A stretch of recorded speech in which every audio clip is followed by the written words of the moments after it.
పశ్చాత్తాపడ్డాడు. అలా పశ్చాత్తాపడినప్పుడు దేవుడు దావీదును కనికరించి అద్భుతం చేశాడు.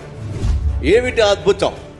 దావీదు యొక్క సింహాసనాన్ని కాపాడడానికి దేవుడు ఒక కాంతి రేఖను పంపిస్తున్నాడు, ఓ అద్భుతాన్ని పంపిస్తున్నాడు. ఏమిటి అద్భుతం? ఏమిటి ఆ కాంతి రేఖ? ఏమిటి దేవుడు ఇచ్చినటువంటి పశ్చాత్తాపానికి బహుమానం?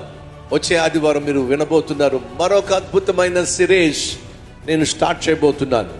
కాబట్టి వచ్చే ఆదివారం దావీదు చేసిన ప్రార్థనకు, పశ్చాత్తాపమునకు దేవుడు ఇచ్చిన అద్భుతమైన ప్రతిఫలం ఏమిటి? అక్కడి నుంచి కొత్త సిరీస్ నేను స్టార్ట్ చేయబోతున్నాను. బహు శక్తివంతమైన, బహు అద్భుతమైన సందేశం వచ్చే ఆదివారం మీరు వినబోతున్నారు. కాబట్టి ఏ ఒక్కరు మిస్ కాకండి. మొదటి ఆరాధన ఉదయం 6 గంటలకు, రెండవ ఆరాధన ఉదయం 9 గంటలకు, మూడవ ఆరాధన మధ్యాహ్నం 12 గంటలకు, నాలుగవ ఆరాధన సాయంత్రం 6 గంటలకు. స్థలం మిలీనియం గార్డెన్స్, థివోలీ థియేటర్ ఎదురుగా, సికింద్రాబాద్.